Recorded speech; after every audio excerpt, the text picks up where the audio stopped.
Why every Jew belongs in Israel, now more than ever. Let me start by saying something that might surprise you. This isn't going to be a guilt trip. I'm not here to tell you that you're a bad Jew if you're living in the diaspora, or that you're betraying your people by building a life in London, New York, Paris, or anywhere else. That's not what this is about. But I do want to have an honest conversation about something that's been on a lot of people's minds lately. The idea that maybe, just maybe, now is the time for Jews to seriously consider making Israel their home. Not someday, not eventually. Now. If you'd asked me 10 years ago whether anti-Semitism would be surging across the Western world in 2025, I would have said you were being paranoid. We were living in what seemed like the most tolerant, progressive era in history. Jews were successful, integrated, and accepted in ways our grandparents could barely have imagined. And then things started shifting. It started subtly, a comment here, an incident there, things you could explain away or dismiss as isolated. But over the past few years, it's become impossible to ignore. Synagogues need armed security. Jewish students on university campuses face hostility for simply being Jewish or supporting Israel's right to exist. In some European cities, Jews are advised not to wear visible signs of their identity in certain neighborhoods. After October 7th, 2023, something broke open that many of us hoped was behind us. The attacks on Israel triggered not just criticism of Israeli policy, which is fair game in any democracy, but an explosion of anti-Jewish hatred across the world. Jews were attacked on the streets of major cities. Jewish businesses were vandalized. The veneer of anti-Zionism, not anti-Semitism, became increasingly thin as the rhetoric and actions revealed something uglier underneath. I'm not catastrophizing here. I'm not saying we're on the verge of another Holocaust. But I am saying that the comfortable assumption that Jews are safe and welcomed in the West is looking shakier than it has in generations. And that changes the calculation about where Jews should build their futures. Here's something crucial to understand. Israel isn't just a refuge or an insurance policy. It's not just the place you run to when things get bad elsewhere. Israel is the Jewish homeland, the place where Jewish civilization was born, where our language originated, where our history unfolded for thousands of years before we were scattered across the world. When you live in Israel, you're not a guest. You're not a minority trying to fit in while maintaining your identity. You're home. The calendar follows Jewish holidays. The weekend is Friday-Saturday, not Saturday-Sunday. The language you speak is the language of the Bible and the Talmud, brought back to life. You don't have to explain Passover to your coworkers or negotiate time off for Yom Kippur.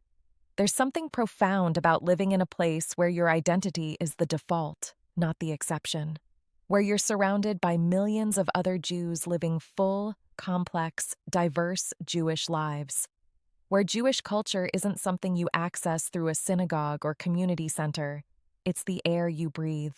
Let me tell you about a conversation I had recently with a friend who made Aliyah from France. She told me that the most surprising thing about moving to Israel wasn't the bureaucracy or the language, or even the Middle Eastern heat.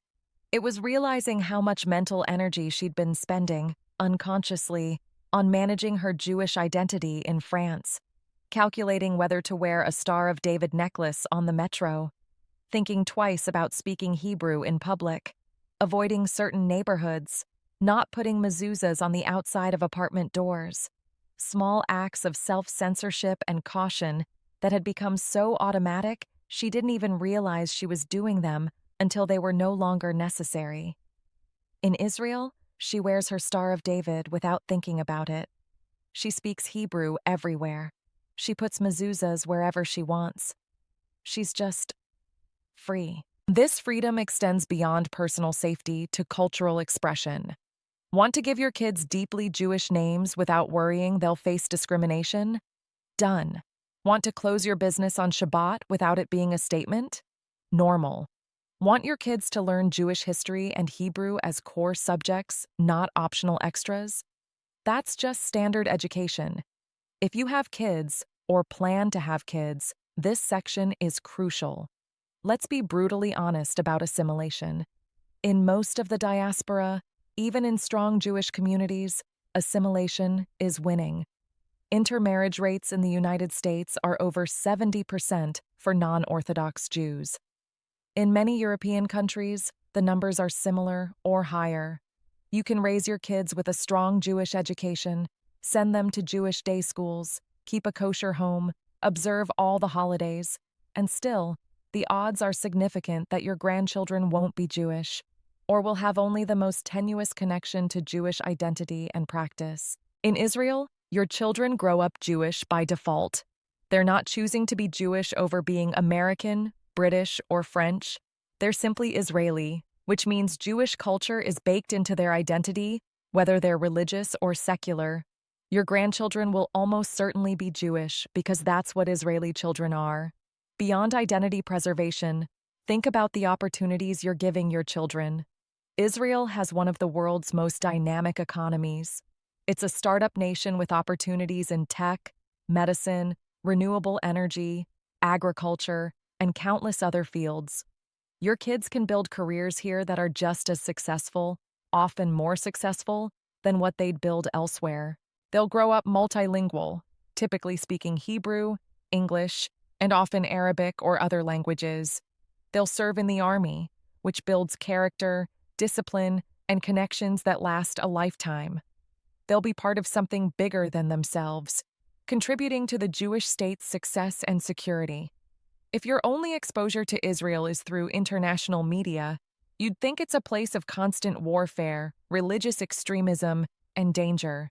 That's not reality for the vast majority of Israelis the vast majority of the time. Yes, Israel faces security challenges. Yes, there are occasional conflicts, but daily life in Israel is remarkably normal. People go to work, send their kids to school, meet friends for coffee, go to the beach, attend concerts, travel, build businesses, fall in love, raise families. Tel Aviv's beaches are packed on summer weekends.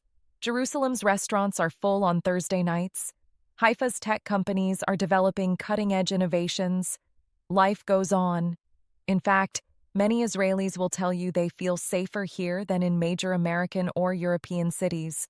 Yes, there's a security situation with neighboring countries, but street crime is relatively low, violent crime is rare, and there's a sense of community and mutual responsibility that makes people look out for each other. The quality of life in Israel is genuinely high. The healthcare system is excellent and universal. The education system, while not perfect, is strong. The culture is vibrant. World-class museums, theater, music, art, cuisine that's become internationally acclaimed. The weather is generally gorgeous. I know what you're thinking. This all sounds nice in theory, but I have a life, a career, a house, connections. I can't just pick up and move to another country. I get it. The practical obstacles feel enormous. But here's the thing. It's actually more doable than you might think, and Israel has systems in place specifically to help new immigrants make the transition. The Aliyah process itself is relatively straightforward if you're Jewish. You prove your Jewish heritage, apply through the Jewish agency or the Israeli consulate, and you're entitled to citizenship. You don't have to give up your other citizenship either. Israel allows dual citizenship. When you arrive, you're not on your own.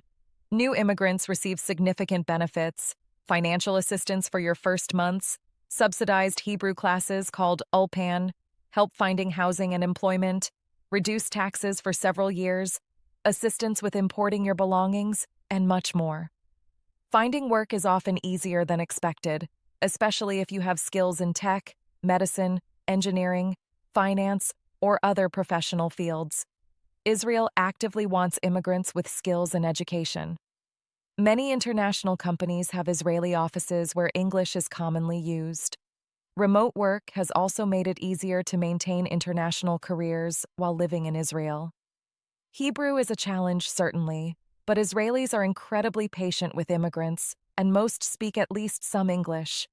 Your kids will pick up Hebrew quickly in school.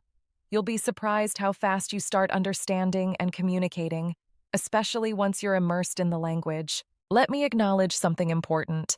Making Aliyah is scary. It's one of the biggest decisions you'll ever make. You're leaving behind the familiar, your community, your family perhaps, the culture you grew up in, the language you speak natively, the places you know. It's okay to be scared. It's okay to have doubts. It's okay to grieve what you're leaving behind. Every immigrant, including the most successful and happy ones, goes through this. But fear isn't a reason not to do something important. Sometimes the most significant things we do are scary, precisely because they matter so much. What I've found talking to people who've made Aliyah is that the fear beforehand is usually much worse than the reality afterward. Most Olim will tell you that while the first year or two can be tough, language barriers, cultural adjustment, practical challenges, there's a profound sense of rightness about being in Israel that carries them through. A feeling of, this is where I'm supposed to be, that makes the difficulties worthwhile.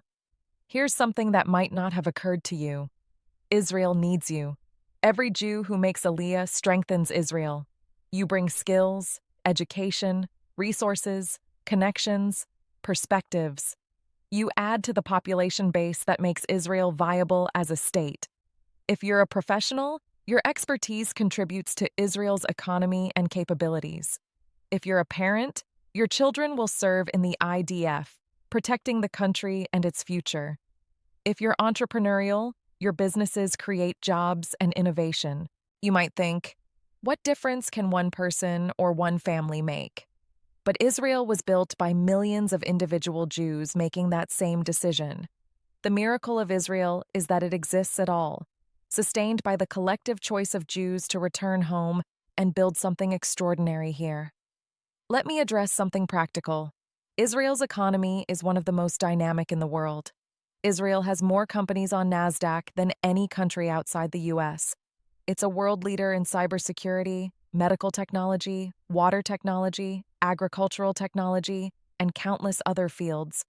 If you have skills in tech, finance, medicine, engineering, or other professional fields, there are opportunities here.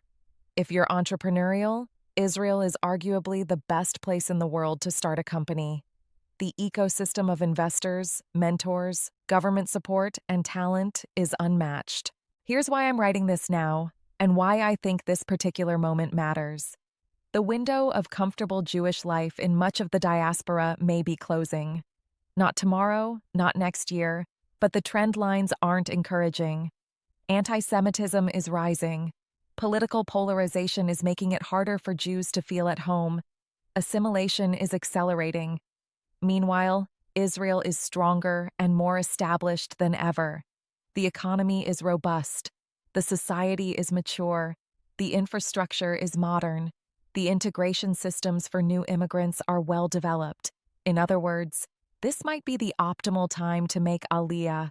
Israel is ready for you in ways it wasn't decades ago, and the push factors from the diaspora are becoming more urgent. Here's what I want you to understand. Israel isn't just a news story or a political issue or a distant homeland you support from afar. It's your story too. Jewish history is your history. The return to Zion is your return, if you choose it. For 2,000 years, Jews prayed to return to the land of Israel.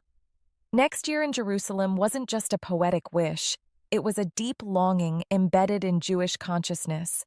Our ancestors would have given anything for the opportunity you have right now, to simply decide to move to Israel and become a citizen.